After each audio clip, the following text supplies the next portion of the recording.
화제가 된 사건, 사고 소식 짚어보는 아침의 이슈 시간입니다. 네, 계속해서 강전의 변호사 설주한 변호사와 함께 이야기 이어가겠습니다. 네, 이재명 대표의 위증교사 항소심 재판부가 오는 6월 3일 심리를 마무리하겠다, 그러니까 결심 공판을 하겠다 이렇게 입장을 밝혔습니다.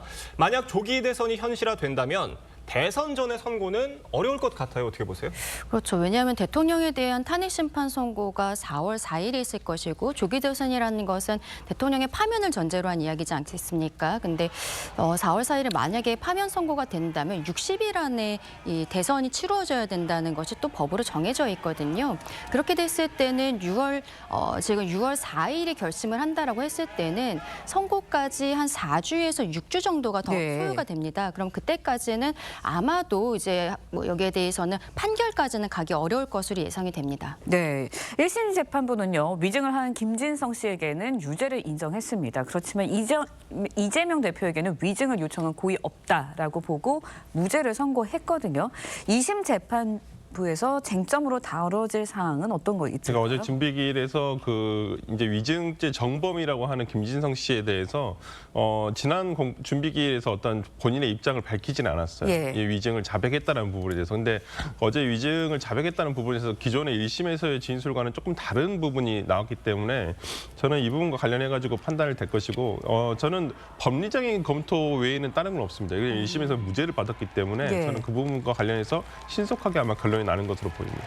네, 지금 가정이기는 합니다만 이 대표가 조기 대선에 출마를 하고 당선이 된다면 지금 저희가 얘기를 했던 위증교사 사건을 비롯해서 다른 5개의 재판이 모두 중단이 될 가능성이 있느냐, 이게 지금 결국 헌법 84조 얘기입니다. 이게 좀 이 헌법 84조 논란이 좀 정리가 될 것으로는 보세요. 아마도 이것은 헌법재판소에서 더 정리가 될 것으로 보입니다. 왜냐하면 이재명 대표의 입장에서는 개인의 어떤 기본권 침해를 이유로 해서 헌법소원을 제기할 것이고 아마 헌법재판소에서 이 부분과 관련해서 84조 해석을 할 것이라고 보이기 때문에 소추의 의미가 정확하게 어떠한 경우인가, 재판까지도 포함되는 것을 얘기하는 것인지에 대해서 아마 대법원 또는 아마 헌법재판소까지 가서 아마 결론이 나지 않을까라는 생각을 해봅니다. 네, 결국은 이제 헌법 84조가 다시 논란이 될 것이다, 재부상할 것이다라는 이야기가 나오고 있는데, 일단 여당에서는 현직 대통령이라도 이미 기소된 사건에 대해서는 재판을 받아야 된다는 입장이에요. 그렇죠. 이재명 대표가 한 방송에 출연을 해서 대통령이 된다면 본인과 관련한 사건들이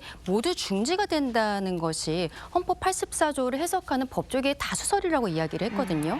다만 그런 다수설이 없다는 것이 오히려 다수설입니다. 그래서 이것이 문제가 되고 있는 것인데, 지금 저희 여당에서 보았을 때는 이 84조를 해석하는 것 자체가 그 이후에 새로운 죄로서 기소되는 것들에 대해서 중지가 된다는 것이지, 이재명 대표처럼 이미 기소돼서 재판이 진행이 되고 있는데 이것을 중지하는 것을 해석할 수는 없다라는 것이죠. 그리고 기본적으로 만약에 조기 대선이 이루어지고 이재명 대표가 민주당의 대권 주자로서 이렇게 하게 된다면 오히려 본인에 대한 사건들에 대해서 빨리 처리해달라고 이야기하는 것이 국민들에게 국가의 지도자로서 더 맞는 모습을 보이는 것이 아닌가라는 생각도 듭니다.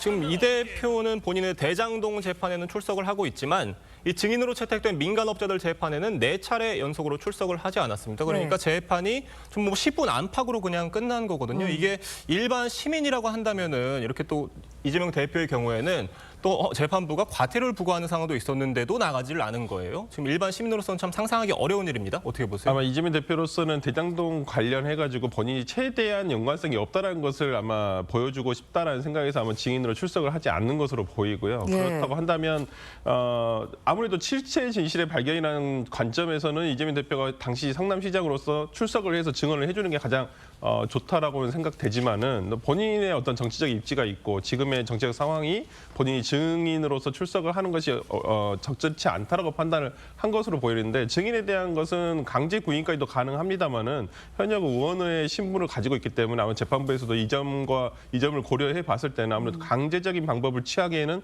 좀 어려움이 있지 않을까라는 생각이 듭니다. 네, 저희가 다음 이야기도 해보겠습니다.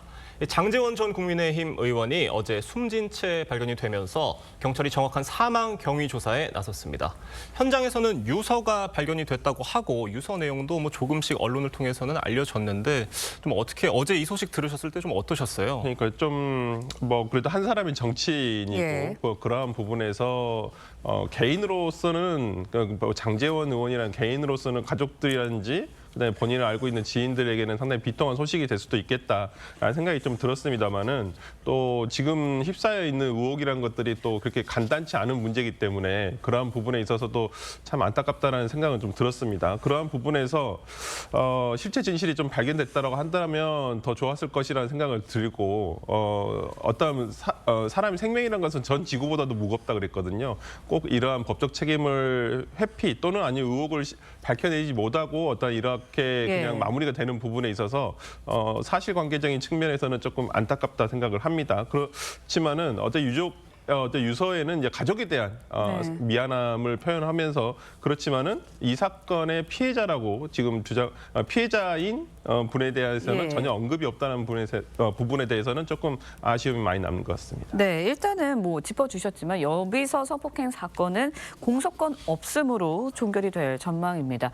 일각에서는 말씀하신 것처럼 이제 가해자가 사망했어도 사건의 실체는 좀 밝혀져야 되는 거 아니냐. 그러니까 피해자에 대한 2차 가해일 수도 있고 피해자로서는 평생 이걸 또 안고 가야 되는 부분이기 때문에 이런 이야기도 있는데 어떻게 보세요? 이런 사건은 이제 권력형 사건이기 때문에 어떤 피의자가 사망했다고 해도 끝까지 조사를 해야 된다는 의견들이 있습니다.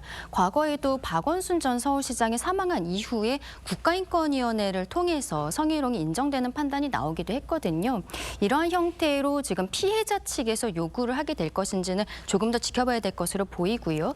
형사 사건의 경우에는 피의자가 사망을 해서 이 사건은 종결되는 상황입니다만 민사소송을 제기할 가능성도 있습니다. 손해배상 청구를 제기하게 되면은 그때는 이제 유족들이 있기 때문에 상속인을 상대로 해서 손해배상 청구를 할 수 있습니다. 다만 이 사건 같은 경우에는 이미 한 10년 정도가 지난 상황이어서 소멸시효의 문제도 있을 것으로 예상이 되는데 이 부분은 아마 피해자가 변호인 측과 상의를 해서 앞으로의 방향에 대해서 잡게 되지 않을까 생각합니다. 네. 지금 장제원 의원이 참 억울한 부분이 있다면은 수사와 또 재판을 통해서 할 얘기를 하고 또 책임을 질 부분이 있다면 졌으면 어땠을까 이런 생각이 드는데 지금 장제원 전 의원의 사망 소식에 대해서 당 지도부 분위기는 어떻습니까?